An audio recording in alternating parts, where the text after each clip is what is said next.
আপা, ও আপা, কেউ কি বাড়িতে আছেন আপনারা? কেডা আপনি? আপনারে তো আমি চিনলাম না। আমারে আপনি চিনবেন না, আমি অনেক দূর থেকে আইছি আপা। আমারে একটু সাহায্য করবেন? আমার মাইয়াও অসুস্থ, হাসপাতালে ভর্তি আছে। আমারে কয়টা টাকা দিয়ে সাহায্য করবেন আপা? আপনার মাইয়ার কি হয়েছে? আমার মাইয়ের পেটের মধ্যে পাথর হয়েছে, অপারেশন করার লাগবে গো আপা। ও আচ্ছা, আপনি একটু দাঁড়ান, আমি আপনারে কিছু টাকা এনে দিতাছি। এই নেন, এইখানে 100 টাকা আছে, আপনি নিয়ে যান। আমি দোয়া করি আপনার মাইয়া জানি খুব তাড়াতাড়ি সুস্থ হয়ে যায়। আপনি অনেক ভালো মানুষ গো আপা, আল্লাহ আপনার অনেক ভালো করব। আচ্ছা ঠিক আছে, আপনি তাহলে যান। আপা, আপনি যদি কিছু না মনে করেন, আপনারে আমি একটা কথা কই।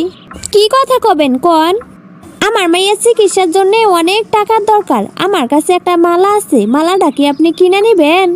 কিসের মালা? সোনার মালা। আমার বিয়ের সময় আব্বা আমার এই মালাটা বানাই দিছিল। আমার যেহেতু এখন অনেক টাকার দরকার, তাই ভাবতাছি মালাটা আমি বিক্রি করে দিমু। আপা, আপনি আমার মালাটা কিনে নিলে আমার অনেক উপকার হইব।